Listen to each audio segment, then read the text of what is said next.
Assalamualaikum warahmatullahi wabarakatuh.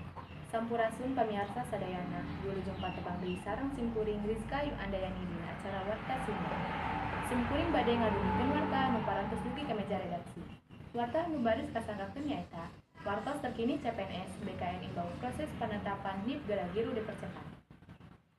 Saloba 77 instansi pemerintah anu muka lowongan CPNS 2018 atos mengusulkan penetapan NIP KBKN. Jumlah kasebat tergolong kene sakti. Namun jumlah instansi anu muka rekrutmen CPNS tahun katukang total 600 hiji. Awak kapagawean di rekening Twitterna ngeceskeun data 77 instansi.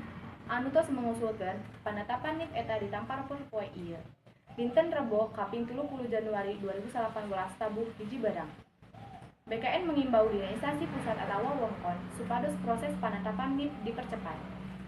Saukur kanggo dipeganya pemerintah muka 2038-15 formasi CPNS dina seleksi tahun 2018 kaliwat.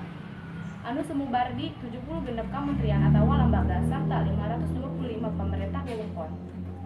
Patali jeung penetapan NIP, BKN bade mikeun pertimbangan teknis atawa partek. NIP sanggeus ngalakukeun verifikasi serta validasi berkas peserta.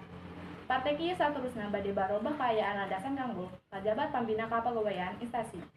Kanggo mendarik SK CPNS sarta panggoro aktif di Dambang. Pamirsa, mung sakitu kapihatur, wilujeng patepang deui simkuring Rizka Ayu Andayani dina warta anu saja. Simkuring Rizka Ayu Andayani seja amit mundur seja amit mungkur. Wassalamualaikum warahmatullahi wabarakatuh.